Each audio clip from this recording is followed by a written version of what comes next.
Podcast Três Irmãos na área, quem fala com vocês, Rodrigo Chorró, do meu lado, meu brother, meu irmão Roberto Andrade, filho Borracha, e hoje operando com a gente tá a presença do Abner. E aí, Robertinho, tudo bem? Boa noite. Fala aí, meus irmãos. Fala aí, meu irmão, beleza? Beleza pura, pô. Cara, eu tô me sentindo extremamente lisonjeado.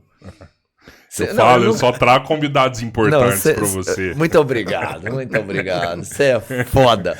Mano, eu nunca me senti assim, tão grande. Sabe que eu tava... fala aí, pode falar. Eu nunca me senti tão grande. Sabe por quê? Assim, eu já vi, por exemplo, em novelas, em filmes, né? Alguém da corte, alguém realmente de sangue nobre. Família real. De um sangue nobre. E eu sempre imaginei assim, pô, se eu tivesse oportunidade de viver no meio desse, eu até já me enxerguei lá dentro, sabe? Só que eu era tipo o bobo da corte. Também já tá lá fazer algumas graças. Sabe com a que eu tava galera. pensando? Eu não sei se você lembra, teve uma época que eu fiquei bem invocado assim com minha árvore genealógica. Me lembro perfeitamente. Saí pesquisando, aprofundou tudo. muito. Cara, e é um negócio muito difícil assim de fazer, né? Difícil. Chega num ponto que você não consegue mais informações pra ir além. Pô, nosso convidado tem uma árvore gigantesca, né? Pô, agradecer que a gente está na presença do Luiz Felipe de Orleans e Bragança. Obrigado, viu? Obrigado, Rodrigo, Roberto, Abner. Não vou esquecer os nomes depois que a gente teve esse início ali de... Falando aqui dos nomes, a gente traduziu os nomes em inglês, eu fiquei pensando que vocês eram de descendência inglesa até por um momento aí.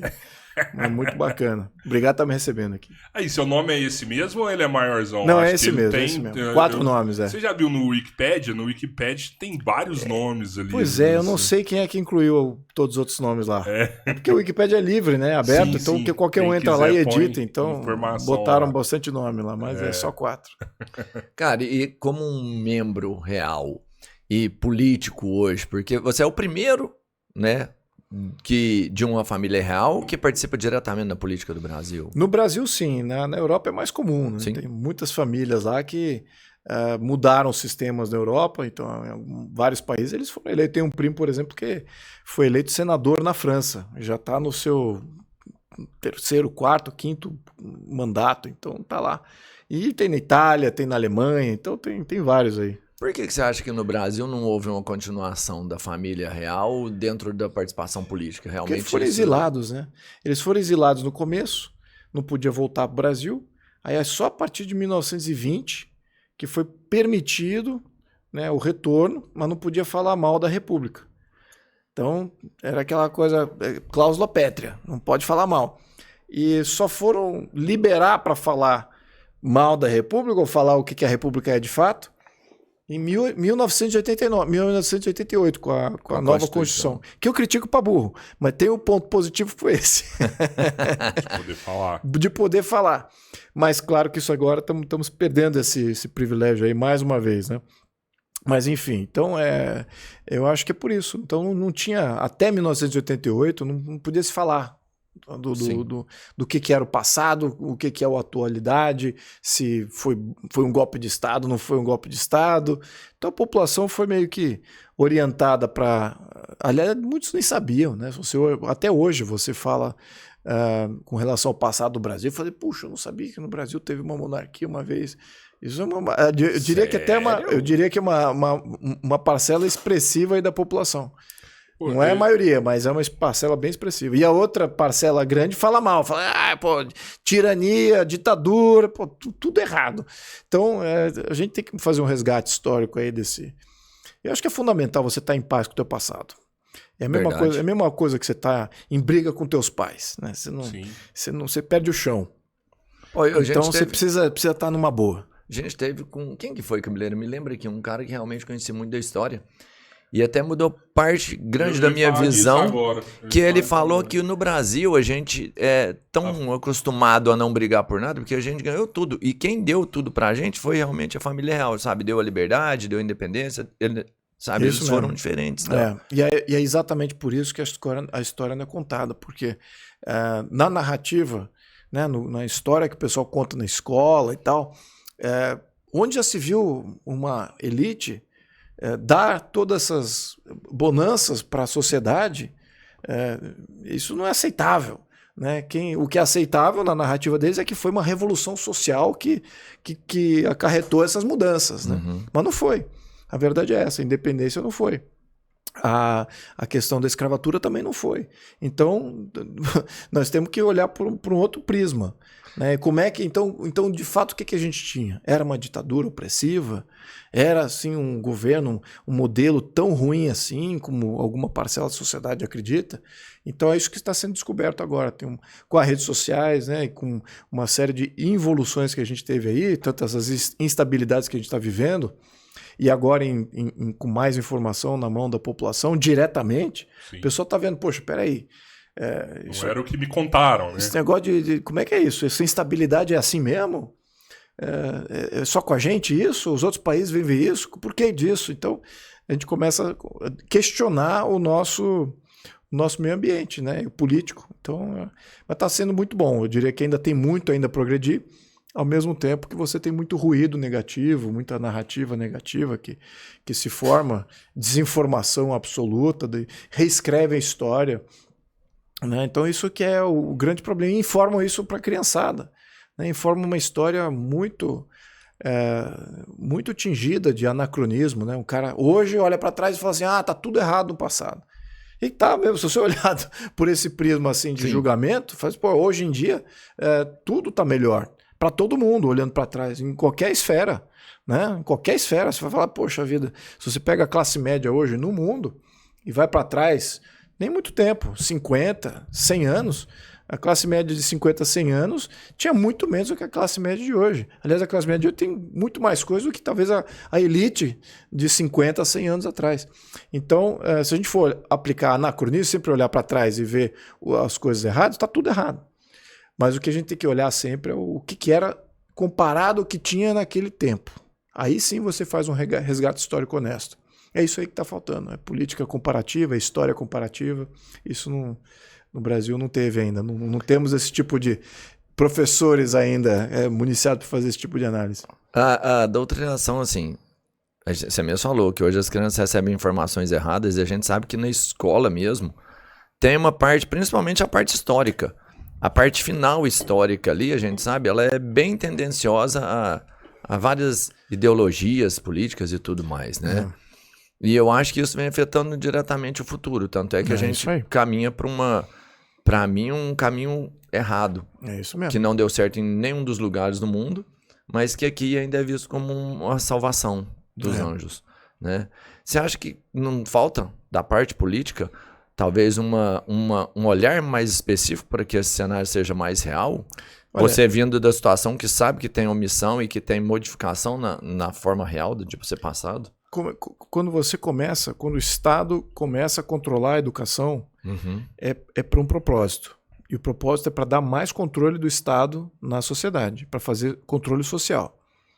Se o Estado não tivesse o interesse de fazer controle social, se o Estado gostaria de ver uma sociedade rica, confiante, dona de si própria, em total controle das suas funções, dos seus direitos e obrigações, se o Estado realmente quisesse fazer isso, ele não estaria doutrinando. Então, a doutrinação ela serve para controle social. Então, os estudantes hoje eles estão sendo controlados a acreditar uma série de premissas de base que, uma vez que você quer criar instabilidade hoje, você tem que criar uma narrativa blindada, ou seja, tem que reescrever toda a história lá do comecinho para que tudo o que eles estão vivendo está culminando no momento revolucionário que eles precisam mudar e tem que fazer uma série de mudanças e tal. Então eles estão sempre em constante revolução, sempre constantemente reescrevendo a história para estar validando as narrativas do momento. E a cada geração de estudante é isso, é um novo revolucionário com uma nova narrativa, com uma nova perspectiva. Veja o pessoal, os estudantes que saíam da escola há 10 anos atrás, há 20 anos atrás, há 30 anos atrás, eles tinham essa... Não era a mesma visão revolucionária, mas era uma visão revolucionária contra o status quo. Sim. Então eles eram manipulados para reagir contra os pais, contra o Estado, os estamentos, toda a burocracia que foi montada, o Estado de Direito. Você acha que não era a mesma? Não era a mesma. não era mesmo. As narrativas eram diferentes. Se você for lá atrás dos anos 80, a narrativa era totalmente revolucionária, classista. Era de classes, é mais uma luta de classe. Agora nós temos uma luta identitária. Né? É diferente, né? A questão de inclusão, de LGBT, de meio ambiente e tal. Isso não existia há 30, 40 anos atrás. O que mobilizava 30, 40 anos atrás era operários do Brasil univos. Realmente as classes, né? Exato, era classista. Parece que agora tá cada vez mais fragmentando isso aí. É um novo modelo de reação, um novo modelo de você fomentar a revolta. Então é essa doutrinação que você vê nas escolas hoje. É uma doutrinação ambiental, é uma doutrinação identitária, é uma doutrinação por pautas e causas globais, e que isso é o mais importante a ser defendido em todo momento. E essas questões de classe operária versus burguesia, versus elites dominantes, isso está morrendo, esse tipo de mobilização. Está lá ainda, tem uma velha guarda que ainda defende isso. Mas, enfim, isso fez parte de um movimento doutrinário que permeou aí várias décadas e que viu que teve que fazer mudanças porque a sociedade muda, né? A dinâmica social ela vai mudando, né? Muda toda hora, mas essas grandes mudanças ocorrem no período de 10 anos, 15 anos, você tem que reformular o jeito de você reengajar com a juventude. Eu acho que a gente vai perder essa guerra, assim, sabe? Pra mim só piora, cara. Olha, por um lado, se a gente confiar, se a gente achar que a doutrinação de Estado e as escolas que são pagas ou financiadas pelo governo, se a gente achar que elas são de fato efetivas, aí sim, eu concordo com você. Agora, eu acho que a efetividade do ensino é tão baixo e eu acho que essa onda de conscientização é tão forte que o pêndulo não está totalmente para esse lado, não. Eu vejo uma sociedade crescendo independente dessas velhas manipulações de Estado aí que eles têm feito. Eu acho que tem um inimigo maior, assim, que a gente não tá vendo, sabia? Qual? Tipo, se você pegar, por exemplo, a gente tava falando hoje mais cedo, você pega um TikTok, por exemplo. Ah, sim, verdade. Sabe? Outra estratégia. Vai entrando na cabeça de todo mundo, a gente tá criando pessoas fracas. É isso aí. Ao mesmo tempo que se você olhar lá dentro da China, por exemplo, ninguém pode usar TikTok lá dentro. As crianças estão aprendendo a manusear arma desde pequeno. Isso aí. Toda criança lê a arte da guerra na escola. Os caras tá tudo fortalecendo o psicológico, fortalecendo o físico. Rapaz, eu vou te falar, viu? Não, eu concordo. Eu acho que uma parcela... Vamos pontuar aqui o que eu acho disso tudo. Uma parcela da população, de fato, vai cair vítima disso, infelizmente. Né? Uma parcela da nossa juventude vai ser enfraquecida por esse tipo de ação junto às redes sociais. Mas, ao mesmo tempo que ele enfraquece a pessoa, ele não o torna um militante. Então, ele vira um nada. Né? Esse pessoal que se perde nos TikToks e nas redes sociais e tá ali com dopamina lá em cima, exato, porque tá sempre olhando a rede social, esse pessoal vira um ser humano completamente neutro ali. Neutro. Eu diria que inerte. Né? Vira algo não produtivo. Apático realmente a qualquer reação, né? Não tem exatamente, reação apático, então ele não vai ser mobilizado para nenhum lado. Ele deixa de existir como consciência, como um ser consciente. Ele passa a ser uma coisa muito isolada. Ele passou a ser exatamente o que não serve nem para ser militante. Mas ele é o mais manobrável. É o que eles querem, não? Ele deixa de ser como uma parcela da população, deixa de ser, como é que eu diria? Decisivo. Um instrumento de mobilização. Entendo. Ele vira uma parte inerte da população. E os instrumentos de mobilização, aqueles que de fato são os militantes, eles são hiper qualificados, são hiper conscientes. Eles entendem muito bem quem são os inimigos deles, já estudaram os dois lados da coisa. Então esse aí, você não é o cara do TikTok. Sim. Esse aí é para pegar os mais fracos mesmo. Aqueles que nunca vão conseguir desenvolver uma consciência. Então eles viram uma entidade viciada em dopamina, inerte e incapaz de produzir, incapaz de reagir, apático a tudo, seja por uma revolução, seja por uma evolução. Então ele está completamente fora. Mas os militantes, de fato, esses aí que estão sendo criados, sim. E esses são destacados, né? O PT tem universidades de formação de liderança. Todas no Brasil, bem dizer, não? Não. O partido forma liderança. Forma liderança estudantil, forma liderança de mobilização, com uma série de doutrinas. Então eles escolhem, gastam milhões. A maioria dos movimentos estudantis está envolvido nisso aí, né? Pois então. Mas será que não falta uma CPI do movimento estudantil? Com certeza que falta. Ah, moleque. A CPMI do MST ali, o pessoal descobriu coisas ali no Congresso que não imaginavam, e o governo né? entrou com tudo pra cima pra matar o negócio. Matou já, não? Matou, acabou, né? Acabou. Aí o Lira aceitou o acharque do governo, né? O presidente de Câmara cedeu. Então, por que ele está cedendo? Ele não precisava ceder, porque a responsabilidade é dele. Quem define se tem ou não tem CPI é ele, presidente de Câmara. Por que ele cedeu? Então, cara, eu vi hoje do MST. esse aqui é o problema. O governo agindo muito forte, né? E o presidente de Câmara sendo fraco, nesse sentido de vendo tomar lá da cá, não importa a qualificação dele, vou até dizer assim, bem claramente aqui, deixar nítido o que eu penso. Eu acho que o presidente de Câmara, tanto o presidente de Câmara quanto o presidente do Senado, como pessoas juristas qualificados, são hiperqualificados. Conhecem muito bem o regimento, sabem muito bem operar o sistema legislativo. Então eles têm qualificação plena. São as pessoas certas para estarem ali. Não é, pois é, mas eu acho que não. Tecnicamente falando, né? Isso, porque apesar da qualificação deles, que é óbvia, né? Não vamos questionar aqui o intelecto ou a capacidade jurídica ou de controlar o sistema. Isso é nítido. Mas o que é nítido também é que eles não têm... é tudo oco por dentro. Eles não têm princípio, eles não têm visão do que é certo e errado. Eles estão lá fazendo esse jogo há muito tempo, se entregam aos acordos palacianos lá de Brasília, não representam o seu eleitorado, não representam princípio ético nenhum. Então eles estão ali para fazer a composição com o governo, que tem aí, ou com o governo ou com o STF. Isso está nítido. E são pessoas qualificadas. Então você vê que mau uso de uma pessoa qualificada. E é isso que o sistema gera. Os mais qualificados, que entram lá sem uma formação ideológica, sem uma formação política muito profunda, eles viram negociantes, viram tratantes. Porque o sistema empurra eles para serem negociadores de cargo, negociadores de emenda parlamentar.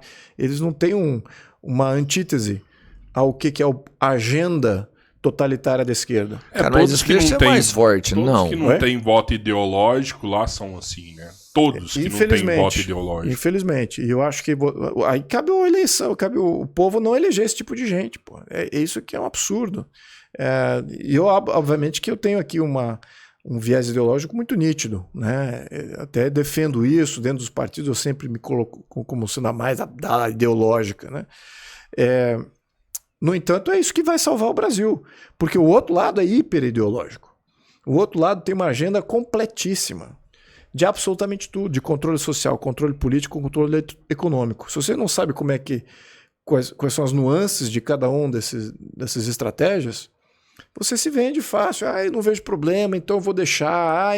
Não, esse projeto aqui não vejo problema também, então também. Então, de pouquinho em pouquinho, pronto, de repente você já está com uma situação insustentável. E é isso que eles estão fazendo, eles estão se entregando porque talvez eles não façam um melhor juízo de qual é o plano totalitário que está do outro lado. Pô, Luiz, mas aí... E acha que nós é que somos ideológicos para estar combatendo. Mas até isso eu acho que é plantar, porque você vê de um lado, quem tem uma posição, cara, ele tem um monte de adjetivo. Ruins, né, pejorativos. E do outro lado, eles têm como se fosse uma cultura intelectual do amor muito mais desenvolvida. Você entende que são estereótipos criados? Cultura intelectual do amor? De onde tipo assim, escuta pra você ver. Porque eu juntei tudo numa frase só. Isso aqui, mas você entende? Tipo assim, quem tá de um lado, ele é um intelectual, ele é um cara que prega a paz, é um cara que prega amor. Isso é um lado. O outro lado é um cara que gosta de arma, que é extremo, entendeu? São dois times ali jogando, um time azul e um time vermelho, vamos pensar assim, o verde e vermelho. Sim. Né? Só que a imagem dele é colocada como muito legal, tipo assim, se for aumentar um imposto, né? O imposto do amor, sabe? Até os nomes que eles têm são bonitos. E aí fica fácil para a população abraçar essas causas, você percebe? É tipo assim, é muito mais apelativamente falando, sabe? Ele mexe mais emocionalmente nas pessoas. Sim. Né? Eles sabem capturar as frases, exato, as causas e os símbolos que representam ampla aceitação. É tipo isso. Então, democracia, isso é um termo deles. Aí já ficou relativo. Pois Aí já ficou relativo. Não. Mas eu concordo que é relativo. Mas eles que usam isso ad nauseam. Isso é pela democracia. Mas você concorda que a democracia é relativa? A democracia, para mim, é vontade popular. Sim. Ponto. É isso. Mas é fixo isso. É isso. Sim, é isso. Sempre foi isso. Só que ao longo de 2.000 anos, um pouco mais até, 2.500 anos, a primeira experiência democrática foi 500 anos antes de Cristo, né, em termos de organização. E não durou muito instável. Né, durou uns 100 anos. Um pouco mais de 100 anos, de alguns argumentos mais ou menos. Mas enfim, durou 100 anos. E o que era a democracia naquela época? Era a vontade popular dentro de uma assembleia, votando diretamente, não através de representante, diretamente qualquer coisa. Então você fala assim, vamos criar uma ponte aqui, já junta todo o povo da cidade, vamos fazer a ponte ou não vamos? Quem é a favor, quem não é? Levanta a mão, ei, né? Então, tem o sim ou não. Era ali, e contam. Né? Depois começaram com o negócio de pedrinha, com um negócio de diferentes cores e tal. Mas enfim, era democracia direta. Então o povo decidia, o cidadão decidia diretamente o que ele queria.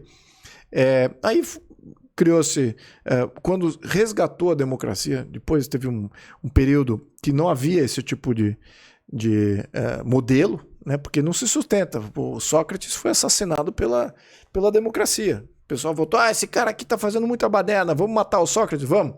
Levanta a mão, quem quer matar o Sócrates? Foi democrático o assassinato dele. Então você vê que tem abusos absolutos, né?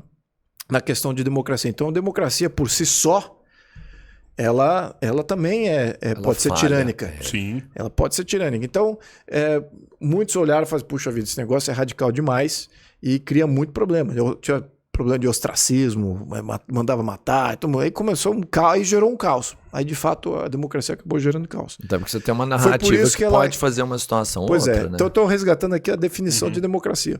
Mas, na essência, né, a democracia sempre foi vontade popular. O que os estudiosos, a evolução do sistema, o que ele falou? Bom, você tem forças que são legítimas, que agem dentro da política. Política não pode ser só democracia. A gente já vendo aqui uns exemplos que a democracia também pode ser tirânica. E, ao mesmo tempo, um poder absoluto de uma pessoa só também pode ser tirânico. Claro. Ou de um grupo também pode ser tirânico. Mas o que acontece? É legítimo. A democracia ela é legítima. Ao mesmo tempo que você dá poder a uma pessoa só para que ela faça alguma coisa, também é legítimo. E ao mesmo tempo que um grupo de pessoas qualificadas agindo na coisa também é legítimo. Então o que eles falam? Pô, isso aqui tem 3 forças acontecendo. Democracia, a aristocracia e o poder do rei. Então são 3 forças legítimas que evoluíram ao longo do tempo, né? Então a aristocracia virou burocracia, o rei virou o presidente e a democracia virou os representantes. Né? Então a coisa foi melhor, eu diria que maturando, né? Nos dias de hoje, como a gente tem essa aí, mas essas forças são equacionadas dentro de uma Constituição. Então, a Constituição é que equilibra essas forças aí. E é isso que dá paz, estabilidade, é isso que compõe. Agora, quando você está sempre mobilizando a democracia para não acreditar no grupo da burocracia e não acreditar no presidente, você está sempre em revolução. Né? E é isso que tem sido a essência do movimento revolucionário comunista, tem sido isso. Eles atiçam a população a descredenciar os outros poderes e descredenciar a Constituição. E aí eles criam uma nova Constituição, um novo conjunto de regras que, na verdade, é uma ditadura absoluta. É isso que a população espera. Então quer dizer que depois que o comunista ganha, fica tudo democrático? Não, fica uma ditadura muito mais forte ainda. E em nome da democracia, em nome da transparência. Então é tudo uma grande fachada para um governo totalitário de controle absoluto. É isso que tem a grande sacada, né, do movimento deles. Né? Não acho que tenha sido até a ideia do Marx ele era de criar, de fato, um ditador. Marx queria criar um ditador. Só que a ideia do Marx é que esse ditador, depois que ele se tornasse o ditador, vai acabar com o Estado. Não vai ter mais Estado. Exato, não precisaria mais. Não precisaria mais de Estado. Ele vai devolver o poder às comunas. Esse que eu quero acontecer.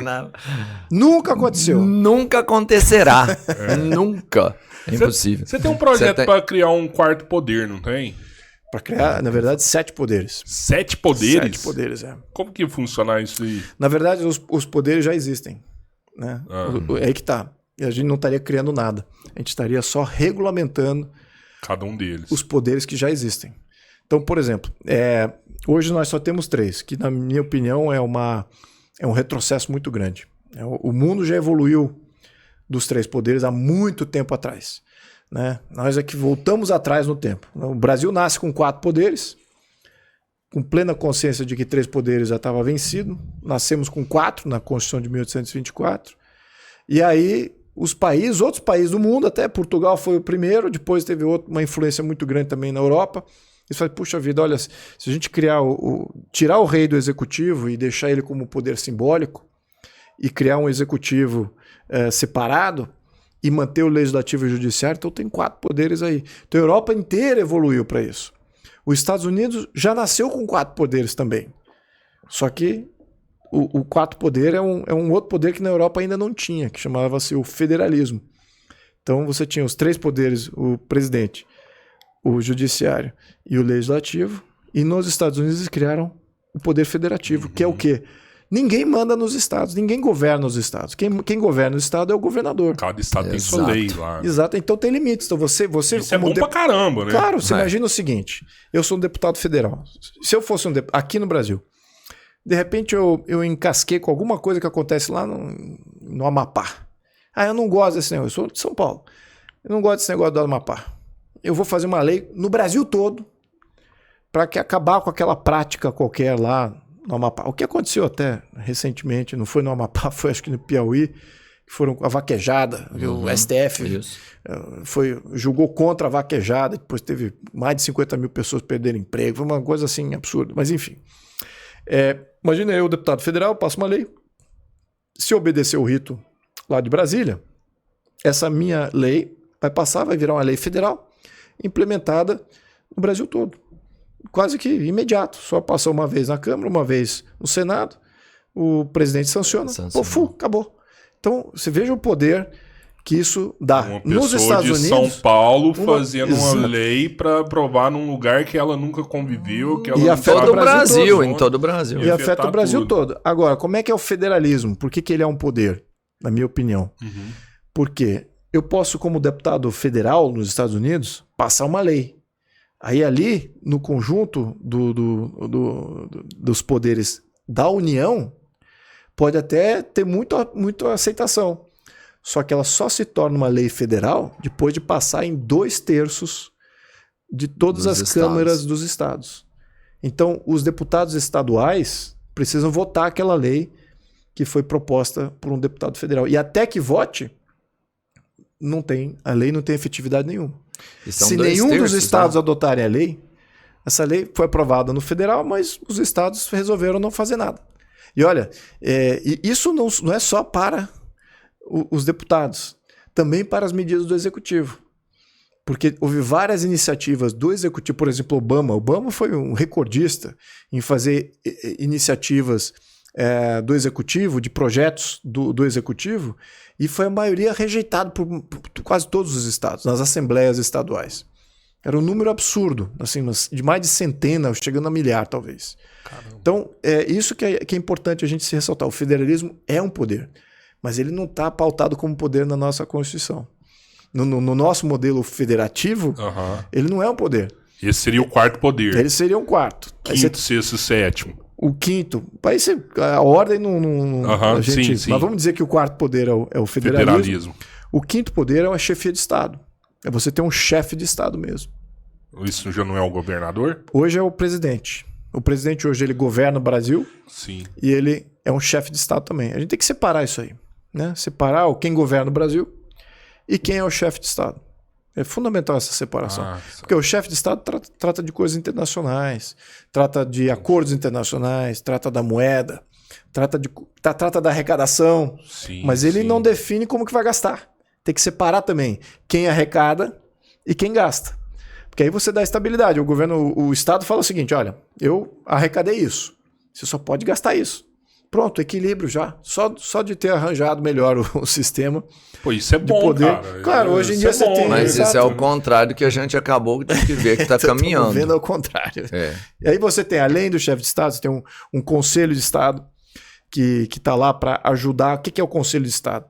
Imagina só, todos aqueles juízes, ex-juízes, ex-militares, ex-diplomatas, ex-presidentes até, podem compor um conselho de Estado para aconselhar o chefe de Estado. Falei, olha, você está validando o conhecimento que eles têm e que não estão mais dentro da coisa pública, dentro da organização de Estado, mas o conselho dele não é bem-vindo, o conselho do Temer não é bem-vindo.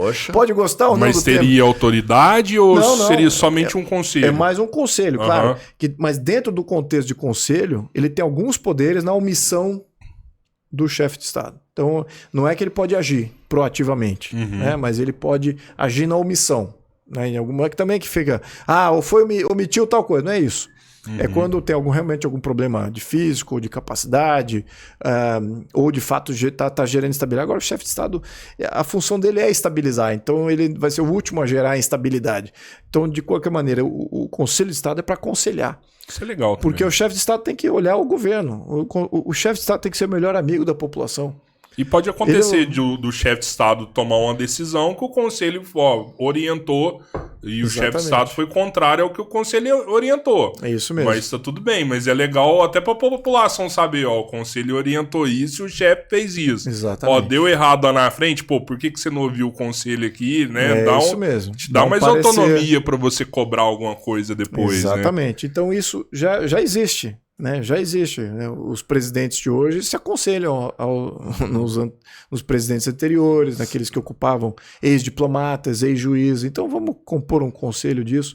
Eu acho que é válido a gente organizar isso. E o sétimo e último poder, que eu acho que é o mais importante, que é a soberania popular. Que é você aí resgatar aquilo que eu estava mencionando no começo, a democracia direta.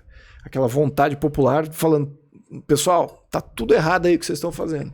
Você acha tipo a gente voltar a pautas importantes, tipo um plebiscito, coisa do plebiscito, referendo, fazer recall de mandato, você poder sacar o cara do poder. Recall de mandato não é só do cara eleito, mas de nomeações também. As nomeações são perigosíssimas. Pô, o cara nomeia para Anatel, ANEL, essas agências reguladoras, os caras ficam passando multa, mudando norma, CVM, os caras ficam nomeando para esses cargos e o cara inviabiliza setores da economia, uma série de atividades sociais, porque ele é um regulador que não foi eleito, ninguém está vendo ele direitinho, então ele começa a passar um monte de coisa ali. Pô, a população tem que, no mínimo, falar assim, vamos tirar esse cara dali, aí renomeia outro, né? Então, esse poder de interferência direta, praticamente todos os países, aliás, os 50 países mais ricos, 50, hein? Lembrando, o OCDE não tem 50 países ricos.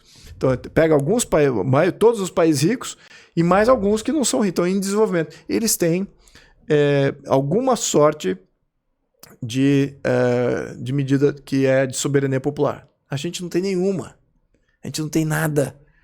O Brasil não tem recall de mandato, o Brasil não tem referendo, o Brasil não tem plebiscito, o Brasil não tem iniciativa popular. Você vai lá, faz um abaixo-assinado, pega lá milhões de assinaturas, submete lá para o presidente do Senado ou o presidente da Câmara e nada. Não vale de nada, né? Não vale nada, não está regulamentado, então não tem. Está escrito na Constituição, está bonito ali. Sim. Mas não está regulamentado e tem que ser automático. Não pode ser assim, o representante eleito é o que define como que ele vai tratar essa iniciativa popular. Não pode ser isso. Tem que ser direto. A iniciativa popular a população quer isso. E tem um trâmite automático. E totalmente direto. Não pode passar na mão o representante de isso vai durar 10 dias ou na semana que vem. Não. Você vai votar de acordo com o que está estabelecido em lei. É isso que está faltando no Brasil para você. Esse conjunto de 7 poderes, esse aí é o mais importante. Cara, eu gostei disso aí, mas eu acho que, por exemplo, nessa votação aí que passou a reforma tributária, deveria ter ido. Foi contramão tudo isso aí que você falou, totalmente não foi? Contra. Totalmente. Foi contramão. Foi um acordo palaciano. Comprando a Câmara, comprou a Câmara. Né? É um tema técnico, a maioria dos deputados não sabe bem como é que faz. A Câmara toda está à venda, não toda, né? Claro, eu estou falando aqui do Centrão, o Centrão está à venda. Né? Então, a esquerda já queria esse plano. Né? Então, só pegar o Centrão, eles têm uma maioria muito grande, mais de 380 deputados aí. Mas o que é comprar a Câmara, assim? Com emenda ou realmente é dar uma mala pro cara ali de dinheiro e mandar pra casa dele? Antigamente era assim, antigamente era ilegal, né? Antigamente era fazer tinha um mensalão, petrolão, né? Então toda essa coisa que foi temas da Lava Jato. Então era crime mesmo, desvio de dinheiro, né? Desvio de recurso público para pagar deputado para compor governo. Então isso era no passado. Agora, como é que a gente está? Bom, por um lado a gente está um pouquinho melhor, porque eu diria que está mais visível. Eles estão usando muito recurso legal, né, que é emenda parlamentar, dá cargo em estatal. Isso não é ilegal. Né? Porque legalizaram. Exatamente. Não é ilegal, mas não é moral, assim, mas é moral. Mas é moral, não, né? Não é moral. Acho que isso destrói toda a ideia de separação de poder. O poder legislativo ele precisa estar totalmente blindado desse tipo de interferência. Ninguém pode comprar o poder legislativo e é isso que está acontecendo. Então isso é uma violação de separação de poderes, que acaba violando o Estado de Direito, a Constituição, né? Mas essa Constituição aí está aí, por isso que eu digo, tem que reclamar da Constituição, porque é a Constituição que faz isso, que permite isso. Então agora eles conseguem mudar a Constituição fácil, né? Esse tipo de coisa, a gente reclama, a Constituição do Brasil é grande, e é grande, os maiores do mundo, é maior do Ocidente.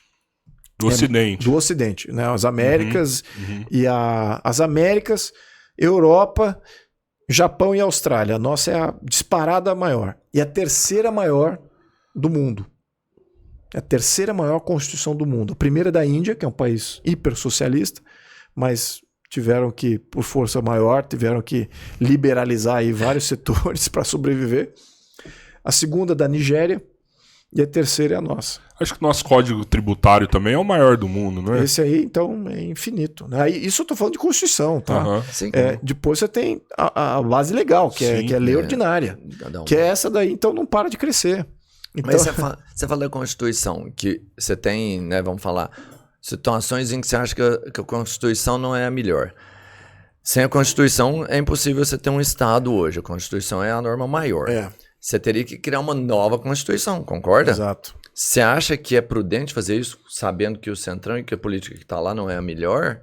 Eu acho Você acha que a Constituição seria melhor uma nova? Então, por isso que o meu empenho, desde o início, quando eu falei de fazer uma nova Constituição, o meu empenho não foi com os deputados e nem com os senadores. Eu não quero deputado e senador nisso. Eu quero população, quero ver população, a sociedade envolvida nisso. Entendendo o que eu estou falando aqui, essa minha consciência. Então, mais pessoas...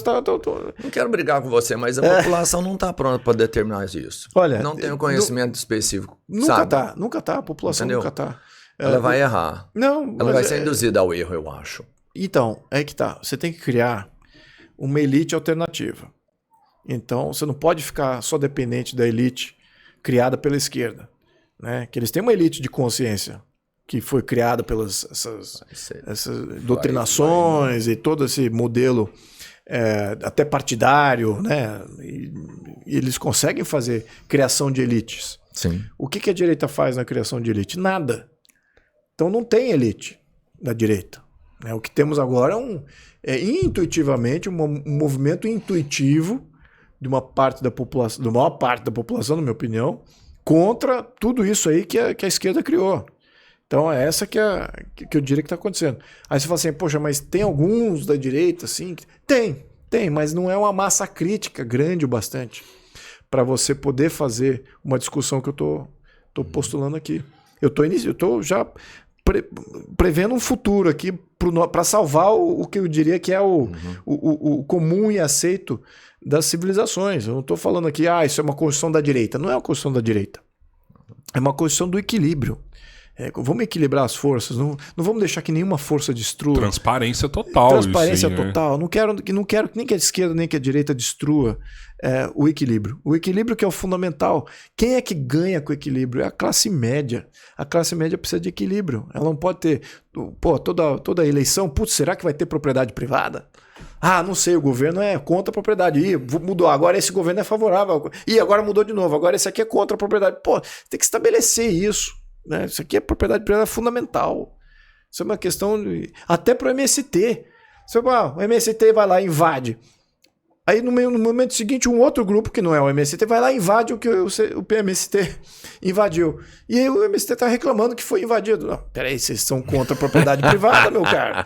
É caos total. Então você tem que entender que é bom para os dois lados. O Tarcísio, nessa questão do MST, parece que ele ia fazer igual o Zema fez em Minas, sabe? Da certidão das terras para os assentados. E o MST entrou intervindo para não dar a certidão para os assentados ali, falando que eles iam vender para grileiro, essas coisas, sabe? Você sabe que, olha, absurdo isso aí. Tem vários.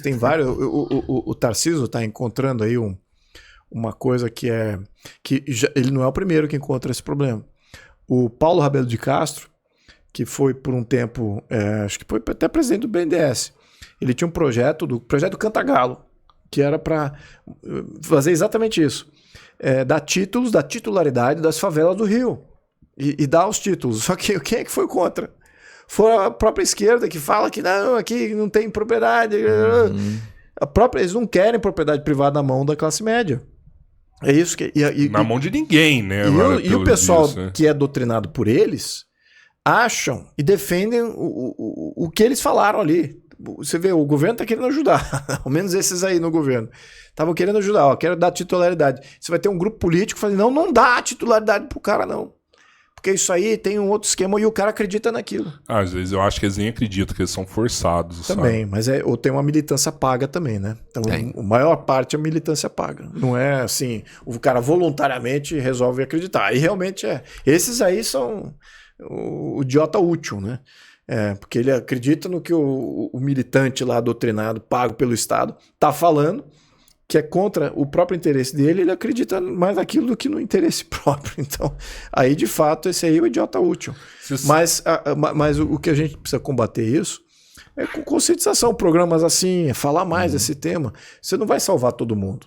É isso que é o ponto. Então, por isso que eu vou votar naquele tema. A população não está preparada. A população nunca está preparada. Mas a elite tem que estar. A elite tem que estar. A gente não tem uma elite ainda preparada. Esse é que é o ponto. Entendi. Nós temos a elite que existe aí é a elite revolucionária. É a elite desestabilizadora. É a elite que sabe destruir. Agora, a elite que sabe construir, que sabe defender e proteger, cadê ela? Essa não está. Essa não está organizada. Ela existe ali, salpicada ali, em algum ponto ou outro, mas não tem uma massa crítica grande o bastante. Eu acho até que tem, só não é unida. Vou citar aqui um detalhe. Revolução Norte-Americana. Foi antes da Revolução Francesa, né? Revolução Norte-Americana, 1776. Qual percentual da população que se mobilizou contra os ingleses? Chuta um percentual. Sei lá, 20%. Não chutaria, não tem noção. 3%. Não. 97% da população norte-americana não se mobilizou. Foram 3%. Washington e mais o pessoal dele, o pessoal que estava embaixo. Toda aquela que foi sangrento, foi grande. E teve que ser grande porque o poder inglês era grande. Opa. Foram 3%. Então você fala assim, puxa vida, eu preciso mobilizar mesmo 97% para fazer uma grande mudança? Pô, todos os movimentos sabem, até Marx sabe disso. O próprio Karl Marx sabe disso. Então, e hoje até resgataram o movimento dos 3% nos Estados Unidos. Para fazer exatamente contra o que tá com o Biden e toda essa tirania que eles estão impondo lá pelo governo Biden. E eles perceberam isso. Você não precisa convencer todo mundo, mas você tem que ter uma elite organizada, né? E que seja uma massa crítica grande o bastante para você poder fazer grandes mudanças. É isso que a gente tá faltando do nosso lado. A gente tem uma base muito grande de apoiamento, de opinião pública e tal, consciência, intuição, tudo. Só não temos a organização e o foco. Acho que em 2016 a gente conseguiu juntar uma elite bacana, assim, mas o pessoal acabou se separando de novo, né? Tinha muito foco naqueles movimentos. A verdade é essa. Ele começou, se você for ver, indo atrás, antes de 2014, era meio que... Era para tudo quanto é lado, né? Dava tiro em tudo quanto é lado. Era contra o STF, era a favor de intervenção militar. Os 22 centavos. Tudo meio solto ali. Quando convergiu na eleição da Dilma, aí teve um foco muito grande. E eram 2 focos. O primeiro deles era Lava Jato, né? Uma questão da corrupção, vamos combater corrupção. Então tinha um foco muito grande ali. E vinham outros movimentos querendo acoplar outras ideias. Não, temos que atacar tal juiz, ou temos que atacar o Procurador-Geral da República. Não é nada disso. Vamos fazer aqui o combate à corrupção. Quem é que precisa pautar o quê para combater a corrupção? Então vamos focar nisso. Então era apoio ao juiz Sérgio Moro, né, na época, e o Deltan Dallagnol e todo o processo ali da Lava Jato. E quem é que estava tocando isso? O Teori Zavascki, Janot, né? Janot era Procurador-Geral da República, o Teori Zavascki era um ministro da STF que estava tocando o processo. Enfim, então tinha um foco muito grande. E tinha um outro foco que foi criado, que era contra Dilma. Foi criado isso logo no início, né? Logo depois das eleições, porque a percepção da opinião pública é que, ela não pode ter ganhado. Essa era a percepção. Essa mulher não pode ter ganhado de jeito nenhum. E aí criou um foco anti-Dilma.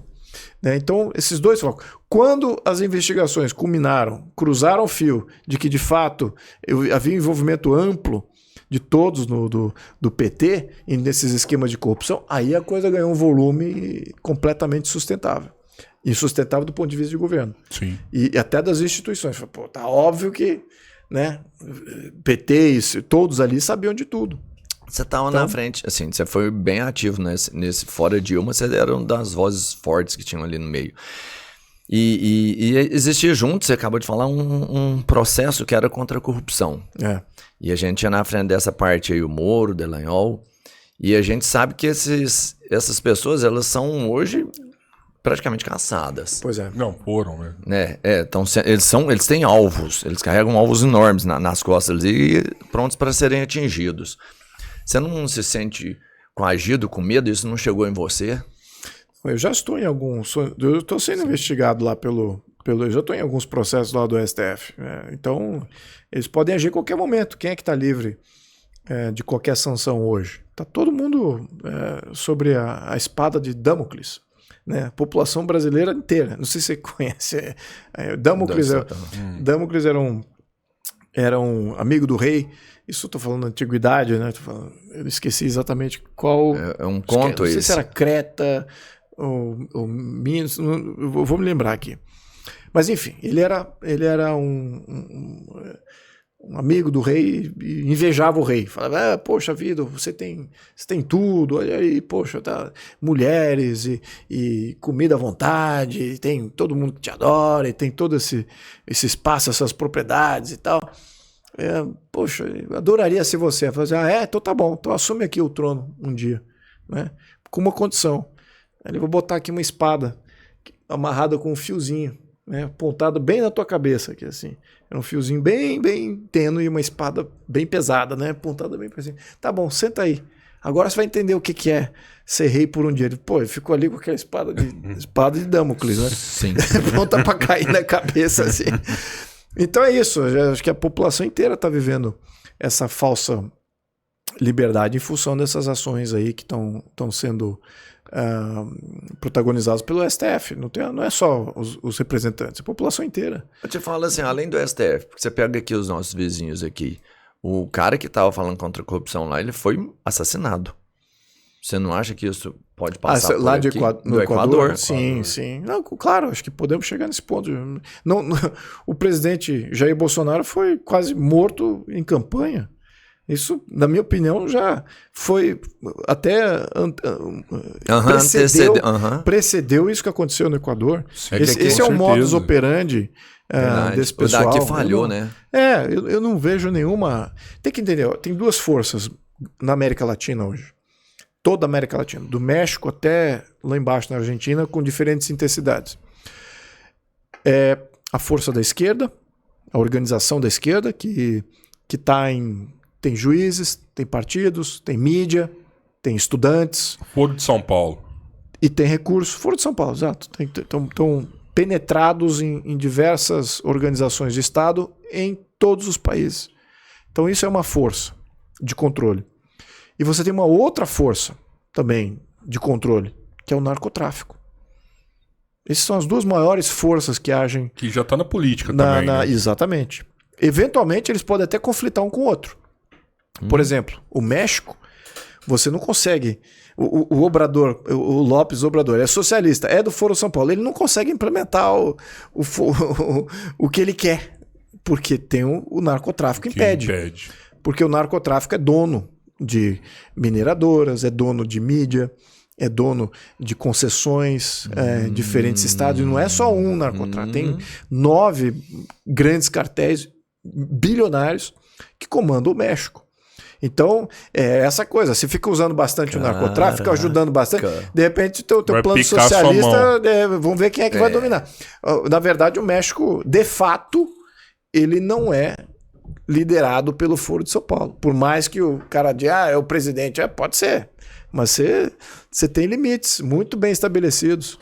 E pelos narcotraficantes na base, né? Você acha que essa liberação da maconha aqui no Brasil vai favorecer o narcotráfico? Totalmente. Absolutamente. Isso é injeção de centena de bilhão na mão deles. Aí reforça eles como mais um poder de destruição contra essa maioria. Se a maioria não fosse tão vasta contra a esquerda não estaria fazendo isso. Se eles já tivessem um controle absoluto, eles estariam suprimindo o narcotráfico, como é na China, como é na Rússia. Eles não deixam nenhuma disputa de poder. Então, eles não têm esse controle total. Então, eles usam o narcotráfico para desestabilizar essa maioria. Expulsar a maioria do país, matar a classe média, impedir que eles sejam uma força política organizada, matar os candidatos. Então eles estão usando o narcotráfico, vai. Mas é aquela mesma história de Maquiavel, que Maquiavel nunca gostou de usar mercenários para você combater a sua própria batalha. Mas no fundo a esquerda está usando o narcotráfico de mercenário para combater a própria batalha. Qual a tradição? A tradição é que o mercenário eventualmente vai tomar o Estado. Né? Isso que eu estou dizendo aqui na simbologia, mas na referência com Maquiavel dizia bem claramente: os reis que fazem isso, o príncipe que faz isso, que usa mercenário para combater suas próprias lutas, perde o seu reino, perde o seu principado.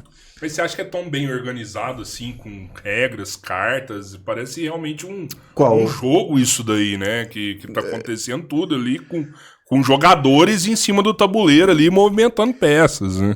Não, então, a consciência disso é bem organizada, assim. É só acompanhar os fóruns internacionais. Os fóruns internacionais é onde o debate de tática e de objetivo flui com muita clareza. É que aqui a gente não escuta isso, não vê, mas os debates internacionais que formam e forjam esses acordos, você vê nitidamente qual é o modelo, né? Qual é o que está por vir, as ideias. Você veja as ideias que surgem lá no plenário da esquerda. Nenhuma é original. Tudo vem de fora. Da onde que vem?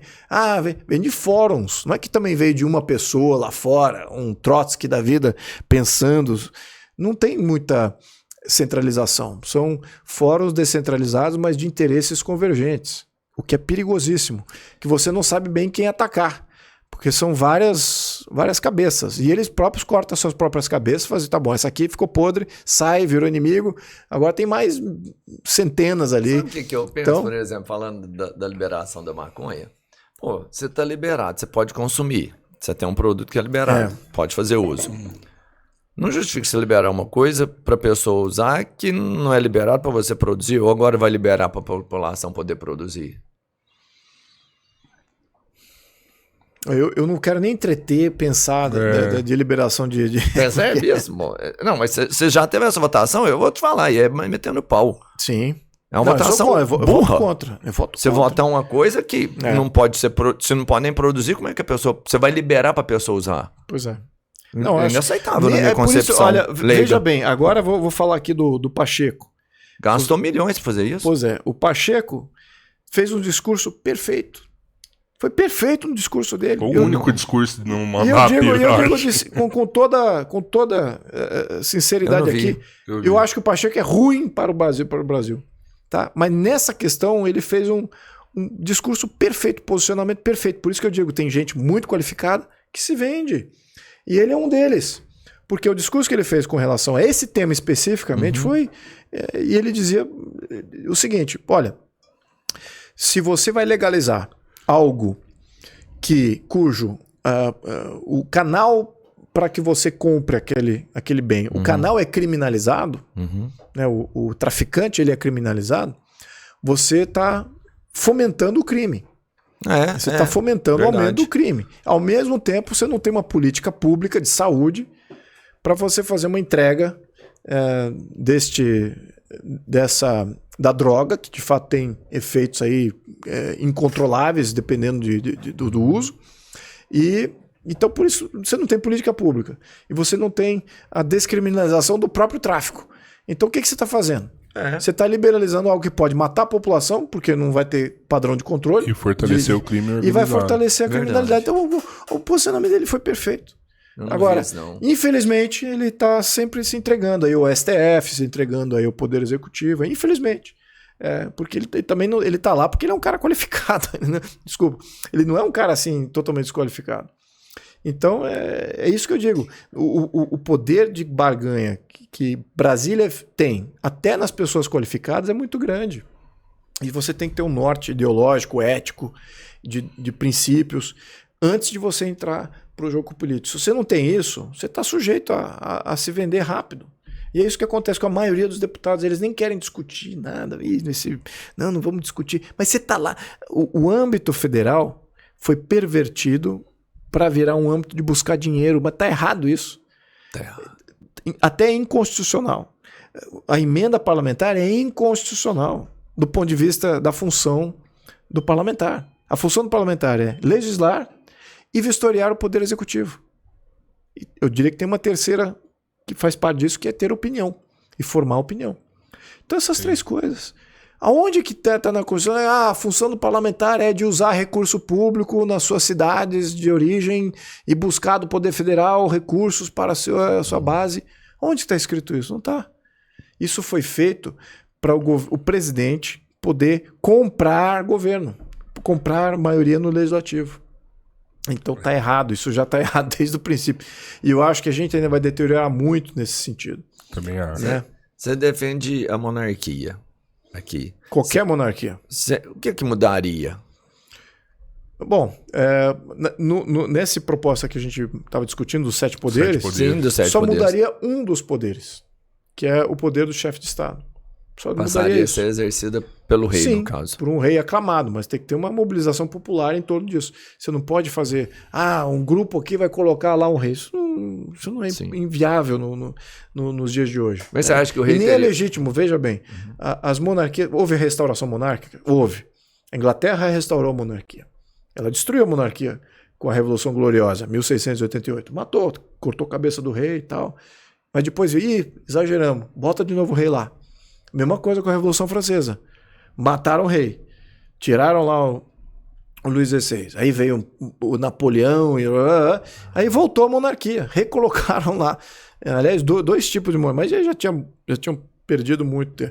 Depois também teve na Espanha. Você teve uma restauração monárquica na Espanha. Agora, nenhum desses aí consegue sobreviver se você não tem uma legitimidade popular. E uma aclamação popular, um referendo popular. Ou seja, pela aclamação de colocar ele lá, ou depois de colocado, ter um referendo.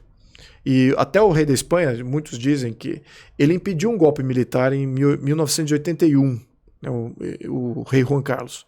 Ele impediu um golpe militar. Ele falou assim, não, aqui não vai ter mais golpe militar, que era uma base até conservadora, né? Base militar conservadora contra comunista e socialista que veio lá desestabilizar e criar uma nova constituição para a Espanha e tal.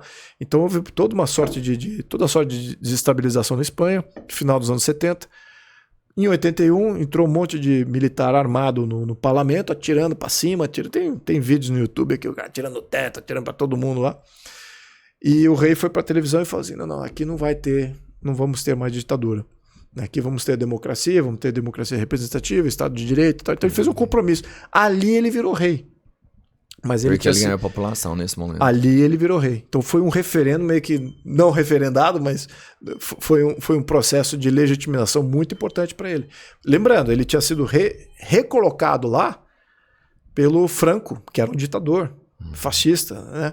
Ele foi colocado pelo Franco nos anos 70, no início dos anos 70, 75, se não me engano.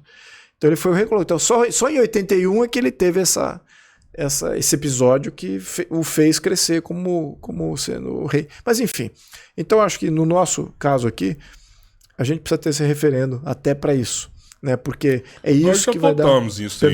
Nós já votamos isso, né? Já foi em 93. Presidencialismo, parlamentarismo e monarquia, né? Sim.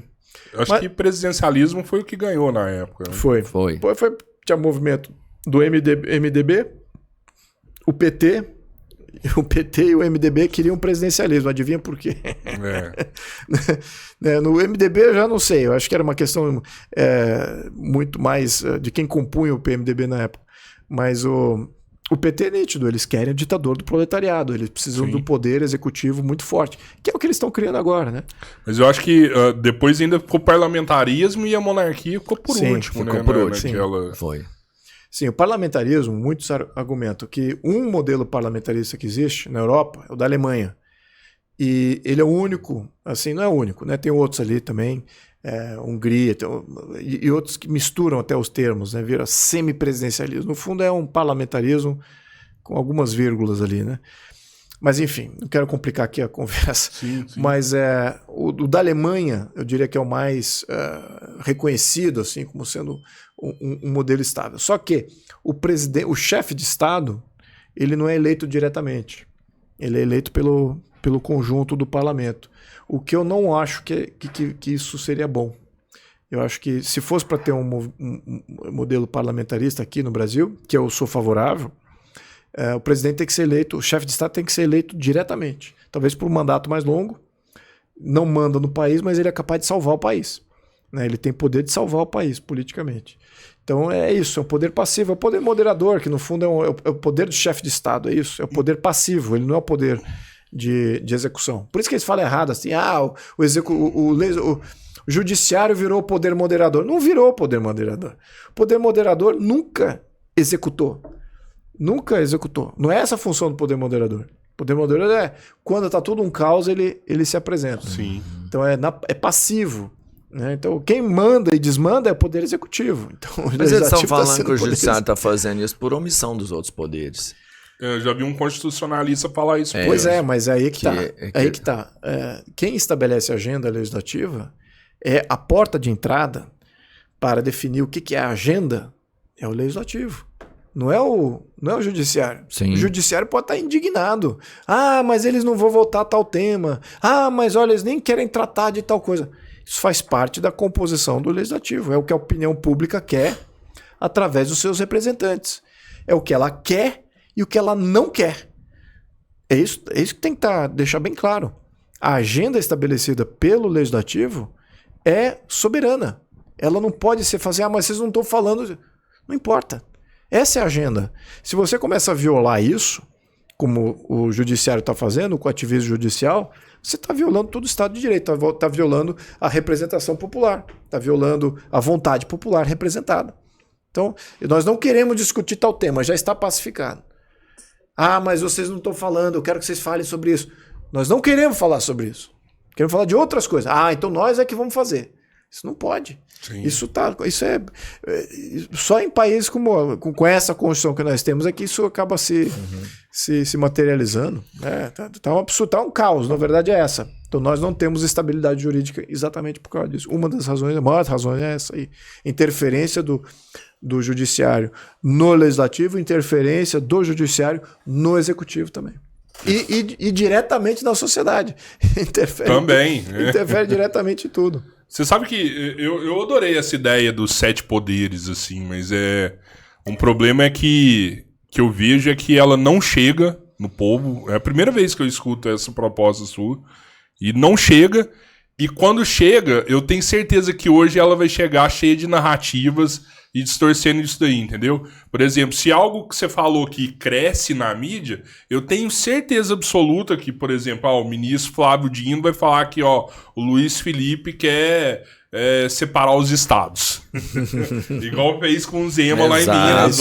Separatista, quer separar os estados, sul, sudeste do nordeste, e aí distorce tudo que você falou, sabe? Isso, eu tenho certeza que isso vai acontecer. É por isso que eu não dependo da população. Então você não pode depender da população como um todo e não pode depender dos representantes.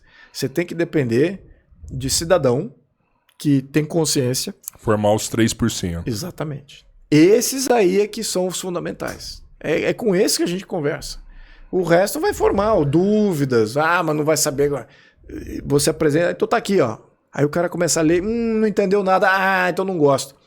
Você já não faz parte dos 3%, entendeu? Porque, de fato, requer muito estudo. Não é uma coisa fácil, infelizmente. Não é uma coisa...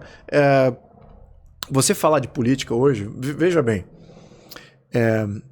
não é um privilégio você falar de política hoje considerando o acesso à informação que nós temos. Não é um privilégio de status, de origem, de raça, não é um privilégio. Claro. Está acessível a todos.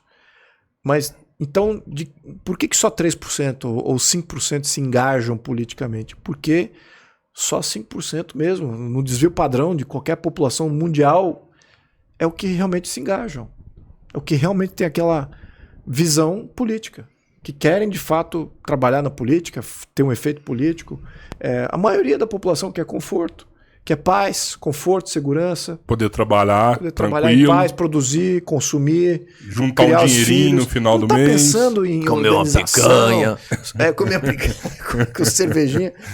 Então, isso é a base. Isso são todos. Você não pode esperar que 100% da população, vamos todos militar, Não, eles têm que aceitar o que os seus pares, os seus co-cidadãos pensam. E agora precisamos criar esses co-cidadãos, né? Porque a elite militante, a elite da esquerda, ela não cria cidadão. Ela massifica. Ela não cria um cidadão livre, que tem juízo próprio, que está bem informado de todos os lados, que tem uma opinião contemplada, assim. Não, eles têm massa. Então é isso que deixar bem claro. O cidadão tem que convencer o seu co-cidadão de que, olha, minha opinião, eu estudei isso, você confia em mim. Eu sou cidadão que nem você confia em mim. Então, legal. Então a coisa vai por aí. Vai mesmo por por muito orgânico essa questão. Né? Mas temos que criar essa cidadania irmã, né? Que tem aí conceitos e valores que são comuns. É isso que é fundamental. Se você não tem isso numa sociedade, eu vou dizer por quê também. Vou me aprofundar aqui nesse tema. É uma das razões porque a República não dá certo. Porque nós não temos cidadão. O conceito de cidadania é um conceito liberal. O conceito de república é um conceito liberal. A maioria da população não é liberal. A maioria da população não é liberal, ou não entende, ou não sabe quais são os valores que fundamentam uma cidadania. Eles não sabem o que é liberalismo. Não faz ideia. Eu estou reduzindo, a gente está reduzindo academicamente a liberalismo e tal. Mas a verdade é essa. A República Norte-Americana, ela dá certo porque ainda está sendo destruído. O conceito de cidadania lá está em franca destruição. Mas ainda ela tem muito cidadão lá consciente que se mobiliza pelos seus co-cidadãos, que eles será compartilham. Que não é um pouco de patriotismo? Também, patriotismo faz parte da sua cidadania. Você não consegue ser cidadão se você não tem pátria. Sim. Um apátrida não é cidadão de lugar nenhum. Ele tá. Ninguém o protege, ele não protege nada, ele tá solto. Ele tá até amoral. O que é. Pode até estar amoral. Muitos investidores internacionais são apátridas. Né? Não participam. Nascido no Brasil, moram na Suíça, investem nos Estados Unidos, estão pela Europa. Qual é a tua pátria? O que é isso? Da onde você é cidadão? Sou cidadão da Suíça, da França, tem várias cidadanias, tem vários passaportes. Todo mundo é Chaplin, né? Exato, isso são os grandes investidores mundiais, os grandes investidores mundiais, exatamente, Chaplin, o próprio Soros, são grandes investidores mundiais que não têm pátria. Né? O Soros é húngaro, pergunta se ele se sente cidadão da Hungria. Acho que ele não é cidadão da Hungria há décadas. Nem é cidadão dos Estados Unidos, nem é da Inglaterra, nem é de onde ele fez dinheiro, nem é de onde ele investe. Enfim, então a cidadania, ela é o patriotismo vem da cidadania. São vinculados esses dois termos. Então, se você se sente cidadão, que eu acho que o Brasil está tendo uma ressurgência. Não é nem ressurgência. Nós estamos agora no ápice da nossa cidadania. Que estamos descobrindo que temos um país, temos uma pátria, temos uma carta constitucional, temos poderes, temos um judiciário, temos aqui um presidente de Câmara. Olha só, tem um presidente do Senado. Vamos para trás, não é muito tempo não. Vamos para trás 10 anos. 10 anos atrás. Ninguém sabia quem era o o presidente de do Câmara. STF. Quem era os presidentes do STF? Quem era? Ninguém sabia. Era só uma minoria. Agora que você vê o pessoal vai pra rua, ficam falando. Mas é porque a política hoje está influenciando muito a vida do brasileiro. Isso, além disso, além de que eu diria que a gente está acordando tardiamente, mas estamos acordando. É por isso que me mantém otimista. Porque temos uma base populacional vastíssima. Se você pega 10% dessa população, tô falando de 20 milhões de pessoas, isso é o bastante para você fazer qualquer mudança. Para você fazer qualquer mudança positiva no país. 10%. Eu não estou pedindo muito. E eu tenho certeza que é muito maior o nível de consciência. Porque nós estamos no ápice de uma evolução de cidadão. Nós nunca tivemos esse conceito muito bem definido. Se você for para trás na nossa história, quando que teve um movimento cidadão para defender o país, talvez ali na Guerra do Paraguai, nem na independência teve alguma coisa, teve ali a independência, alguma coisinha, alguns grupos organizados e tal, mas não foi aquela amplitude. A independência é bem simbólico, né? Não, eu sei, mas eu estou pontuando aqui, né? Estou pontuando. Aí você teve os 3 momentos fundamentais do século XIX, foi a independência, a Guerra do Paraguai e a libertação dos escravos. Aí você vê um crescente. Na libertação dos escravos já estava bem maior, já teve um apoiamento muito maior. Aí você teve a involução com relação à República. Aí você não teve nenhum movimento popular efetivo. Você tinha um movimento tenentista, alguma coisa revolucionária pequenininha, os estudantes, ou não sei o quê, ou a família, marcha pela família, mas não tinha essa amplitude e essa consciência tão grande de cidadania como a gente teve agora, que tivemos nos últimos momentos, no combate à Lava Jato. Foi uma movimentação popular pela justiça, e justiça é uma condição, é um valor de base comum de todo mundo. Queremos justiça.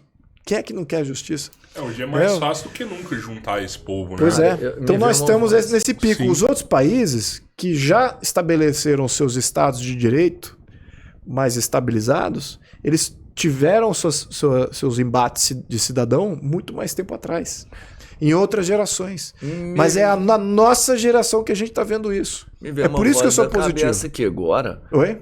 Me falando alguma coisa sobre que tem alguma coisa aqui para passar que sobre movimentos. Se você começar a se manifestar agora, vai ter uma retaliação sobre isso. Não, isso ainda é um projeto de lei. Isso acaba com qualquer manifestação, realmente. Pois é. Não, mas aí é o AI-5. É o que a ditadura militar, o regime militar, dependendo de como é que você for ver, implementou no Brasil. Né? Ele implementou um ato institucional 5, que de fato ele acabava com o direito de associação. Sim. O direito livre direito de ir e vir, de consciência, de expressão.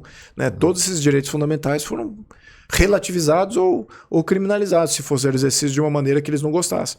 E é isso que está sendo feito pelo governo atual. Então, mas eles não implementaram isso ainda. Ou seja, é um projeto de lei. Lá. Com esse parlamento comprado, com com esses presidentes de Câmara e presidente de Senado, há uma boa chance que isso possa passar. A não ser que o cidadão se levante. Exato. Mas ninguém está falando disso. Estamos falando disso agora. Cidadãos do Brasil se levantem contra a tirania, a ditadura. Se levantem pela liberdade. O da fake news ia passar, o imposto da Shen, que você queria liberar $100 ali, que era uma medida maravilhosa, e agora tiraram toda a taxação. Pois é. Mas eu acho que uma coisa de cada vez, porque eu acho o seguinte, eu olhando assim a evolução social do Brasil, eu acho que a gente está num ápice aqui. Estamos chegando próximo de um ápice em termos de consciência política, de cidadania, de valores, de direitos, obrigações, do que é o Estado, do que é ele, a liberdade, o que é falta de liberdade, o que é tirania, ditadura. Eu acho que o bojo mais expressivo da opinião pública está tendo uma conscientização muito grande do que é isso, hoje. Infelizmente, o Estado que nós temos tá trabalhando forte para acabar, viu? E já foi criado, os problemas já estão criados em termos de Estado, eles só estão abrindo o torniquete ali, ou fechando mais o torniquete que já existe. O torniquete foi criado há um tempo atrás, na própria Constituição, dessa dinâmica de poderes aí. Então, o que eu diria? Nós temos essa evolução social. Agora, o próximo passo da evolução é entender a relação cidadão com o Estado. O que me torna cidadão? Efetivamente, o que me torna cidadão? É o quanto eu tiro da minha poupança, é o quanto eu tiro da minha renda, do meu tempo. É o quanto eu tiro do meu tempo, é o quanto eu tiro das minhas oportunidades que poderiam ter, que eu não tenho, que sou proibido de ter, porque o Estado não deixa. Essa conscientização, só uma parcela muito pequena desse grande bojo enxerga. E aí é onde eu vou pontuar a nossa mobilização versus o que tem nos países desenvolvidos. A questão tributária nos países desenvolvidos é o que mobiliza.